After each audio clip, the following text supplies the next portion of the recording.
Can everyone see that okay in slideshow format? Yeah, that's coming up clearly. Okay. Yes. As Paula said, she's asked me to sort of talk a little bit about advocacy, power, and peers. And so I've tried to kind of pull together several of these elements and a couple of, I suppose, practical tips as well. I hope that they'll be tips that are useful for you. I firstly just also wanted to acknowledge that I'm here in Western Australia on Wajak Noongar Boodja. So I'm presenting here and pay my respects to First Nations people around Australia. And also like to acknowledge the people with lived experience and their families and the enormous work that everybody's doing to shift the mental health landscape here in Australia. And also just to position myself as a family member. That's really the lens that I bring to a lot of this work. But I guess the thing about it is that it is very much a lived experience perspective, experiential rather than service or system provision. So my lens is very grounded, but I do acknowledge that I do not have the experiential expertise of someone with a lived experience of significant distress that I also am overwhelmed by the strength and the courage and the expertise that comes from that space, and I would never seek to talk on behalf of people with personal lived experience.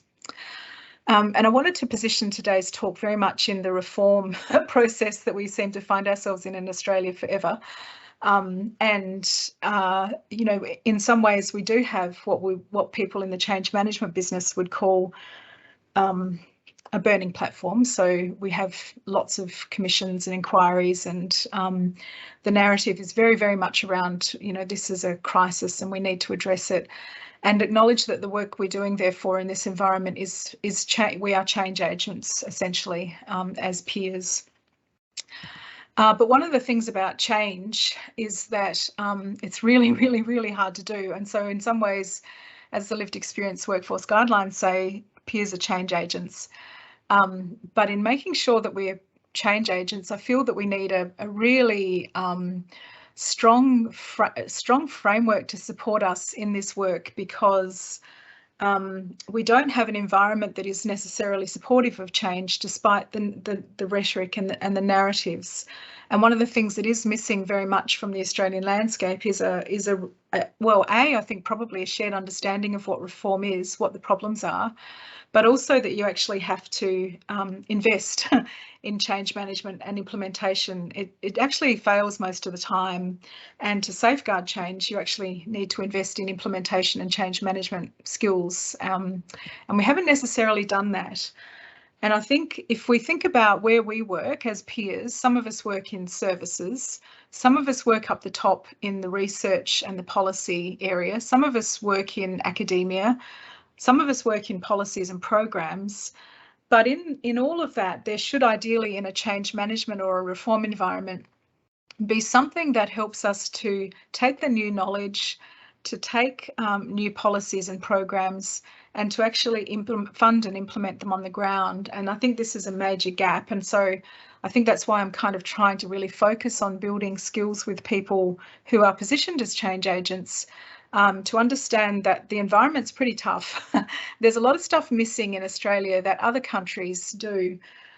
For example, in the States, there is a significant hub all over the country that SAMHSA have invested in terms of what they're calling mental health technology transfer. So there is this incredible amount of investment that has gone into, at all levels around all of these regional hubs, supporting change. In the UK, they have IMROC, for example, where they were, you know, investing in supporting the implementation of recovery. In Australia, we've had the recovery framework since 2013, roughly, but we have never invested in the infrastructure to implement it. So I just want to draw your attention to that. If you feel, as Paula says, if you're one person alone in an organisation and feeling like it's tough, it is tough. We don't have any of these significant investments in either reform or in lived experience. The other part I wanted to highlight in the broader health picture is a piece of work that's been done by some ANU academics, significantly Sharon Friel, where they've identified that actually in Australia, in the broader health sense of health, let alone, and I think it's particularly the case in mental health, that there is significant power differentials operating in Australia in health that we do not see and that we are not necessarily a part of. And it's probably, I think, a piece of work we could do or should be looking at doing in terms of, we certainly talk about it in terms of co-production and the participation ladder and so on. But there are these spaces that we are also operating within as well, that seem like they sit outside of the visible work that happens. And so I think it's also really important that we understand there are these kind of broader processes and structures that we probably see. I think it's useful that we talk about them more often. And I think one of the places that these operate in very much is at the very, very heart of the start, the root, the foundation of what we call mental health and what the problem is that we're seeking to solve at a system level, but also at the individual level. So if we think about how power is operated and funded in terms of the problem of mental health, it's something that has been really developed historically, certainly in the last 50 or so years, by service providers and by to be honest, often pharmaceutical companies in understanding or funding the research. And the research has very, very much been around understanding that the problem exists within people's brains, and that the problem we're calling mental health or mental ill health or mental illness or whatever we call it, distress and so on, is a problem that is located within an individual. And this is reflected in all kinds of ways. But from there, we then have all of the research agenda that's been focused around the basic science area, without people with lived experience informing it. There are various accoutrements that sit with that develop all of the policies and programs around addressing individual deficits. And that, of course, flows through to services where we see what we now acknowledge to be a very modest return on investment in terms of efficacy around the two frontline treatments, which are pharmacotherapy and psychotherapy, both aimed at fixing people.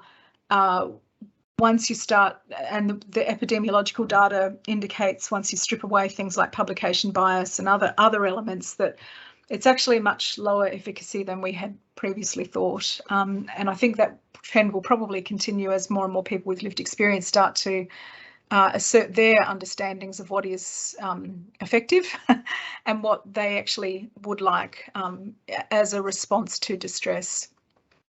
I think probably if we were to summarise what would be the lived experience understandings of what the problem is in a contemporary sense of the word, it's possibly not so much that we are focusing on the space between people's ears and the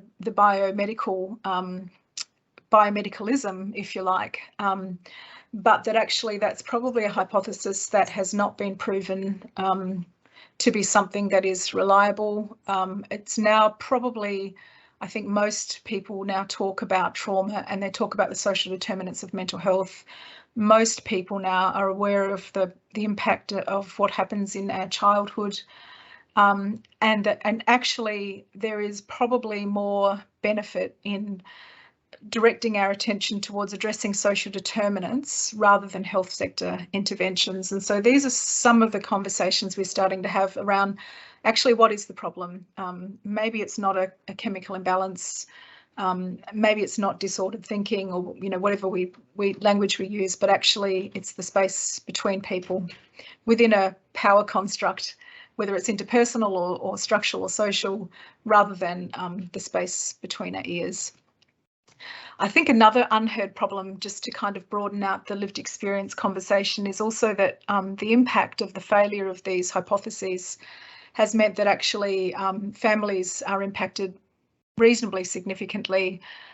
to the extent that there are far more, I think about 10 times more people, family members who are supporting people with lived experience than the actual mental health workforce, to the tune of about 15 billion or so. And so that's, I would say, is obviously a sign of system failure, but it's also something that is reasonably unheard and invisible in terms of the distress and the impact on people's lives because of the fact of the system failure. So to summarise, I think you could probably say, therefore, if we think about that cycle, that the location or the definition of the problem as intra-individual, that is, it's a condition with functional impairments, therefore means, and I think this is the crux of the conversation, that it all starts at where we and how we define the problem. If you define it as being a condition and calling it a condition or an illness, then of course what happens is that you have a focus on treating that condition or that illness and the discourse that goes along with that and the associated stigmatising impact of that kind of language and characterisation. But also it means that therefore the onus sits on the individual to, we would say, recover. And that may not necessarily be setting people up for success. And all of these system manifestations, if we think back to that cycle, have come out of that problem conceptualisation, whether it's the DSM, whether it's the service planning framework, all of the funding flows, obviously, all of our outputs measurements, the system blockage, all of the things that we talk about, and power is occupied by a service provider. So it's a challenge, I think, for peers working in services to be aware of this in relation to the power positionality of a service provider. I would throw a challenge out to people that I think we have to start to insert, and I think we're probably the ones that have to lead the way in this space. And this is one of my favourite places. It's in sort of the older areas of the Mediterranean on the Aegean coast in Turkey, but it's a library that was considered the holder or the repository of knowledge. And they break down knowledge into the 4 virtues of wisdom, bravery, episteme, and you'd be familiar with epistemic injustice as a concept that's becoming more and more familiar in the lived experience space, and enwa, meaning thought. And I think we're not thoughtful enough in our approach to things. We're certainly not brave enough. I'm not sure that we bring a lot of wisdom to some of the knowledge that has been produced historically. And I think these are all challenges and values, because the lived experience workforce is a value founded workforce that we can bring through in our work. Interestingly, I think often the thinker is Rodin's famous statue, but actually a lot of the international work around redefining mental health issues and recovery as a citizenship proposition and addressing oppression has actually come out of a female workforce. So epistemic injustice is Miranda Fricker's work. There's been a lot of work done that you'd all be familiar with from Sherry Arnstein around the ladder of citizenship, and co-production, of course, has also come from another female, Eleanor Ostrom. And I think these are all terms that we need to be, they're all power embedded terms we need to be familiar with or literate with. I'm sorry, I am trying to, there we go, move on. So the reason I raise all of these concepts around power and knowledge is because I think as peers, we're put in positions of being leaders. And I think at the same time, often because of a lived experience that comes with being a peer, it's not necessarily something that we feel comfortable with. Most peers have had experiences of oppression, either interpersonal violence or structural violence, that has often taken their power away. And so therefore you're not necessarily comfortable or feeling as though it's a natural fit in the skin of being a leader. But I would offer that leadership isn't necessarily always, and that's the other thing, we're always thinking of it as a positional thing, and we have internal mind maps around who is a leader. I think we're probably, most of us are leaders because we have stepped in and taken responsibility for doing something you're passionate about changing. And if you're in this space, you probably are constantly, as Pat Deegan has said, disruptive innovators is how she's talked about peer workers before. But it's also a practice. So it's you kind of doing it, but you are actually leadership practitioners, and it is hard work. It can be, we talk about emotional labour a lot in the peer space because of the environment that we're in.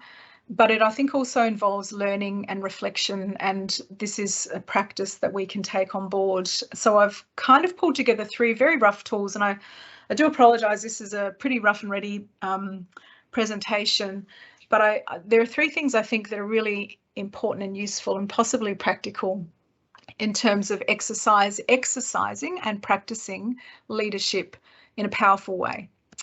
And I think this is something that's incredibly important. I see a lot of people with lived experience, both carers and consumers, who do this work because obviously they've had a lived experience, they want to give back, they are passionate about improving the mental health system, and often come into it, I think, because there is this kind of urge or this continued need for healing themselves.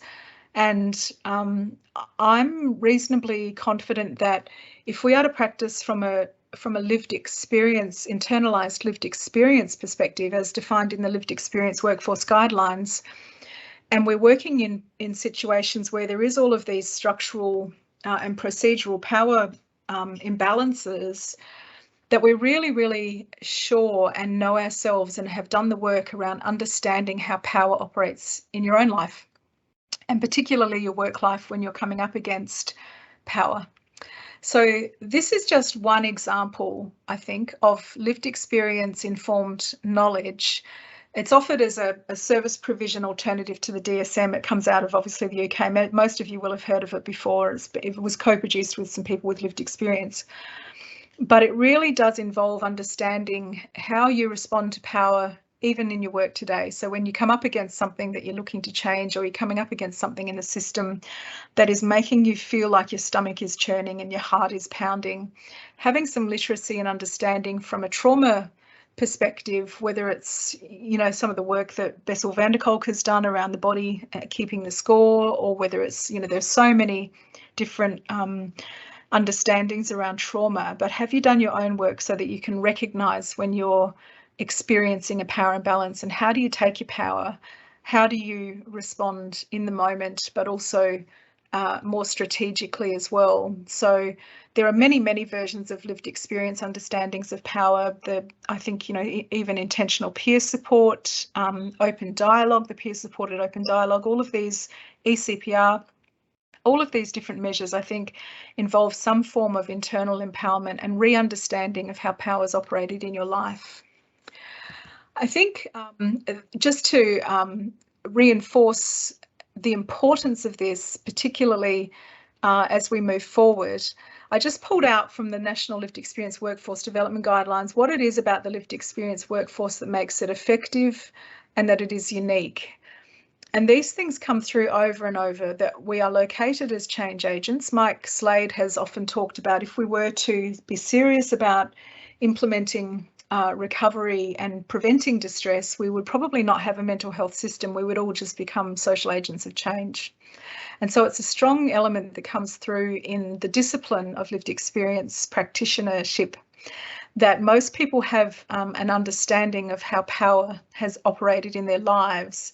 And so I think, just to reinforce this point, that many of us have experienced these experiences of marginalisation, exclusion, loss of identity, loss of hope, utter powerlessness, and we bring this to our work, but we need to deeply know it ourselves.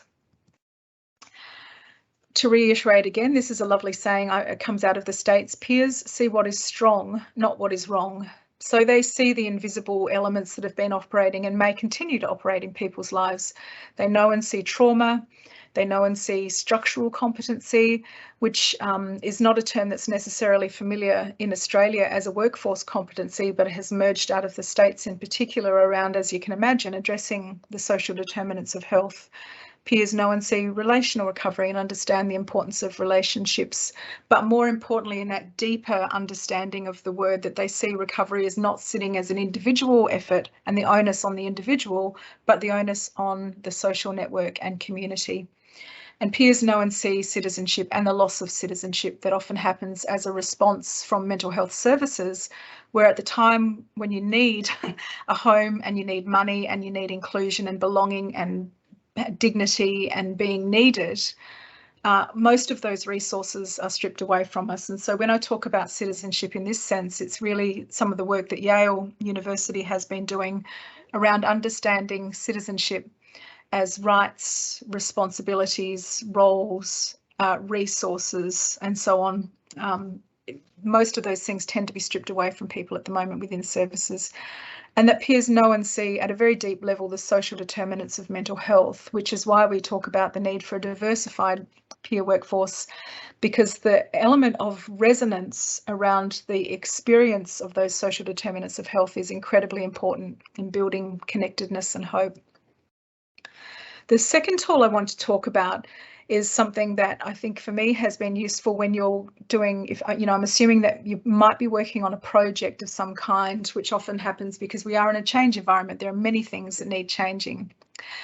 And this comes out of management theory, but it's very much centered around understanding what the problem is, the root of the problem is that you're really trying to address. I think often we have a sense of a problem, we jump to a solution, we don't necessarily think through all of the issues at play. And I think we also, by breaking down some of these problems into the root causes, we can start to structure up some of the work that we're doing and think about who we might need to work together at a very local level, at a very small scale level, rather than kind of seeing because the gap and the need is so enormous. I think it's useful to start thinking about what is the problem, the real problem that we're addressing, what are the sub-causes, what are the root causes, have a look at it with other people, talk through what it is that you think might be a barrier to change, because we know from international experience that there are many, many barriers that exist for people with lived experience in actively working from a position of power to make changes in services, or make changes in programs and policies, or make changes at the research and the knowledge production areas.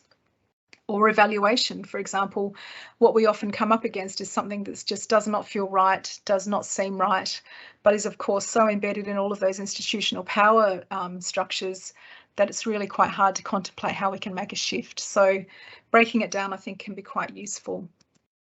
This is an example of one that I had done previously for a different project. So this is a mental health one, where I'm trying to understand where the opportunities are for making changes, but really from my perspective, this is, whereas I think if possibly somebody else were to do this, starting with the major problem being death and disability rates and outcomes are worsening despite increased investment, other people might have different perspectives. So I think putting stuff down on paper and thinking it through can be really, really important. The final tool that I would offer as I think a power imbalance tool is to really build in some reflective practices around any projects that you might be advocating around. And what this does for me, I think, is take some of the personal sting out of anything that might feel like failure or might feel like resistance. I think a lot of us can fall into feelings of worthlessness, feelings of shame and blame, particularly when the external forces are reasonably large. And having a position where you can engage with it at a non-emotional level and working through with people some of these things, I think positions us both as active learners so we can improve on what we've done, but also take some of those often intuitive power elements out of things. And so for each of those fishbone elements, if you like, if you're taking action on any of them, I often just find it useful to write down in a really rough and ready way what did I learn, and who will I talk to next? And this for me is part of that constant process of unpacking and learning where I need to go and who I need to talk to next, rather than thinking, oh my gosh, okay, yep, bringing it back to what did I do wrong? What did I do wrong? What did I do wrong? And so what I have done here on a spreadsheet is just a tool here that I did for a particular project back in 2020, where I'm thinking, well, what did I do? Describing it, writing it down, becoming intentional. What did I learn about myself, about the external environment? There are so many hidden areas, as that power diagram that Sharon Friel from ANU has put together. I think we're constantly learning because everything is hidden.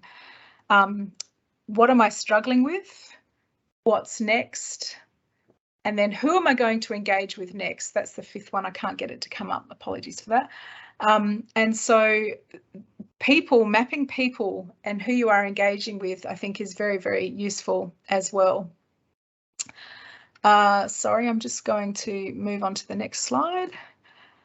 And the other reason I think that this kind of mapping and intentional reflection on the work we're doing, apart from the hidden power structures that exist, the other element is the scale of the transformation. Now, these stats have come from Sebastian Rosenberg, and I don't know his data source. I was just pulling it together very quickly. I need to go back and check with him.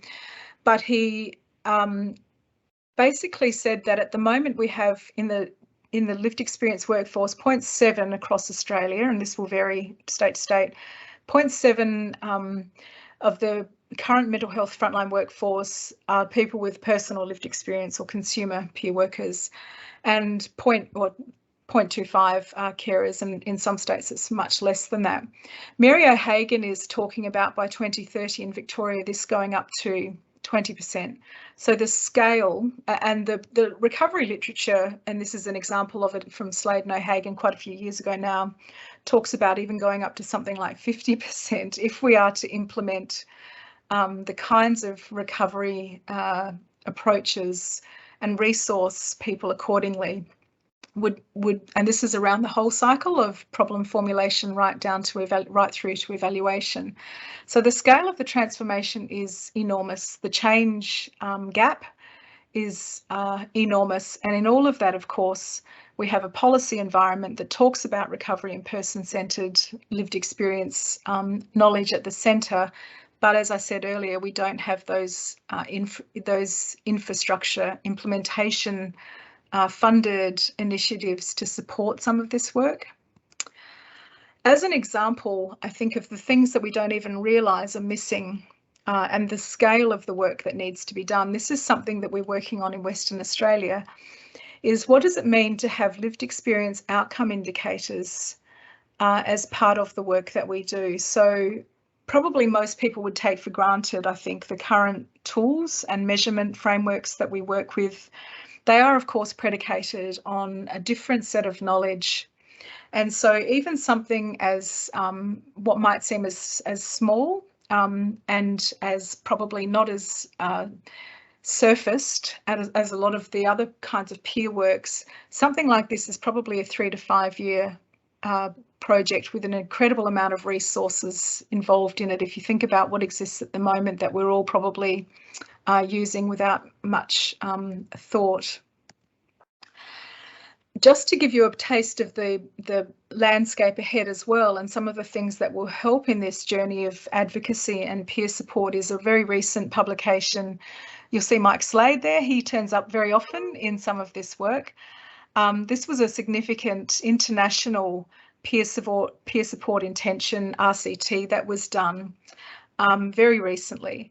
And these are some of the conclusions that they came up with if we are serious about implementing PS as peer support. And this was done in a larger randomised trial. So first, the training should be expanded to include practical skills, modules on leading groups and work preparation, and more role-playing exercises. Secondly, there should be lots of people with lived experience peer support workers placed together with exchange encouraged through intervision as well as supervision. So we're just starting the journey of supervision. We haven't really got a literate understanding around what intervision might mean. Third, peer support workers should be provided with necessary resources. Fourth, there is still a lack of public knowledge, and this is something that the Lived Experience Workforce Guidelines very much talk about in relation to organisational readiness and to continuously advertise it. And I see both a lack of awareness and a lack of regard or respect often for what it is that people with lived experience can offer. And fifth, peer support should be available for at least up to 6 months in people's lives. And finally, the tools for networking should be introduced. And so I think MHLEEN is a fantastic example that we just need to keep building on. And this is a classic example, I think, of Paula really leading Australia in terms of providing those networking opportunities. Okay. That was a very, very quick and largely unstructured reflection on some of the work that I think we are involved in. And I'm really hoping now that we can have some time just for any questions that I think people may have. So very happy now to take some questions. I'm really up for some challenging conversations. I'm very aware that there was a lot of ground covered there. So any questions, please now ask away. So if people can do, if they know how to do the little hand, and it'll do that. Just reflecting on, our 6 years, Kerry, and going back, to the first couple of years, and that sort of personalising and going, are we making any difference? And it was, I think it finally dawned on us that, as a region, yes, we can make some difference, but the reality was that if we weren't one, aware of, and two, playing in the state and federal space, we were going to get nowhere. We needed to, as a network, understand what was going on at that state and national level. So my question is, my question would be just some suggestions you would have about how we as individual advocates and leaders, what and how should we access, what's some good sources of information to either subscribe to, keep on top of? How do we manage, like there's a shitload of stuff out there and flowing through, and we're seeing frameworks and strategies and all of that, and just even managing the information flow. So I mean, you're always seems on the ball with the latest of latest. So is there any particular suggestions you have for how to stay on top of this higher level stuff? Do you mean the literature around the implementation of the peer workforce, or lived experience knowledge? Or yeah, I think a bit of all of that. And I know that this is, with our Kerry and the work we're doing nationally around establishing a leadership clearinghouse for that very reason. Where do you go to, stay on top of the latest, no, it's a great question. I think if I just run through some of the subscriptions, I suppose I have, like how do I see what's coming down the pipeline? One network that I'm hooked into is called the Research into Recovery Network. This is run by Mike Slade. It's been going for 10 years, based out of the UK, but it's an international endeavour. So he set this up with the intention of documenting all of the literature that comes across around recovery, and by that we mean personal recovery. So he noticed that, as we move away from older clinical understandings around distress and regaining your life, that there wasn't much literature out there. So recovery is very much a lived experience informed body of knowledge, and so I'm definitely hooked into that, and they send out regular updates on what the latest thinking is around personal recovery.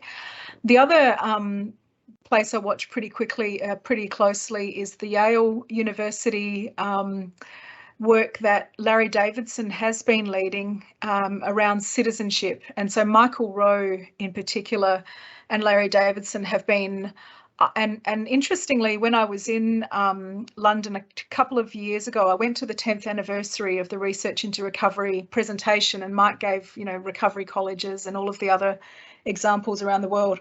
And he flagged back then at the time, the next stage, if you like, as lived experience informs the process. So if you think about personal recovery, Bill Anthony's work out of Boston University and Judy Chamberlain and so on, they were still very much saturated in the authorization of the broken brain narrative. And so personal recovery at that point in time was very much a significant departure, but nonetheless still embedded in the understanding that people had a mental health condition, and that they could still have a meaningful life, as they put it. What Mike Slade did at the meeting I went to a couple of years ago was flag that actually there's now a new understanding of recovery emerging, and he highlighted a paper that I had been aware of through my other networks on relational recovery, which said the subtitle was Beyond Individualism. So that was very much a sign from him that he's now looking to things like citizenship and understandings of the space between people. Rather than a condition, this is a trauma response, and with the right resources. So once you change the lens of understanding and what I call decolonize from the biomedicalism that we are all saturated with, I think that's the citizenship stuff from Yale University is something to watch. The other website I'm sure most of you are familiar with is one called MAD in America, and they pull together all of both the work that deconstructs some of the practices around the traditional ways of understanding mental health with more of the contemporary stuff. So I also follow MAD in America pretty closely. So there's some of the ways I keep on what's going on internationally. Yeah. Right. Thanks for that, Kerry. Paul Justice, you've got your hand up, and then Tash. I just wanted to ask, should we have a disaster management sort of plan to be flexible with changing environments, as you specified, social determinants? When that social determinant is changed so much from a disaster or a pandemic, then it puts more pressure on the stakeholders or the systems that we use to network with and get services with. Yeah, so there are a couple of frameworks in Australia. The National Mental Health Commission has both a national disaster plan and also a pandemic plan for mental health. So there are a couple of resources available. I also think Emerging Minds, which is the National Child Mental Health Workforce, unfortunately we have this kind of divide between the children's sort of, somehow they're as though none of us were ever children and none of us will be adults and none of us exist in families. So they have a child mental health workforce centre that has put significant resources towards lots of toolkits around community trauma as well, which encapsulates those elements. So there is a fair bit of work out there. I think the challenge for us is to understand that actually what most people need when they're experiencing these kinds of existential threats or issues, that we really need to look at addressing them with social interventions as well. So, if you're at threat of losing your home because of a flood or whatever, possibly more useful than counselling might be a home, a safe and secure home. So we've really got to try and sort of think about it from a lived experience perspective. Yeah. It's that Maslow hierarchy of needs. Yeah. Housing thank first, you, Kerry. Exactly. Yeah. Housing first. Great question, first. Paul. Tash, and then Leslie. Yeah, and look, that was a good segue for me, I guess. And I'm thinking a little bit more broadly outside of just the mental health space, because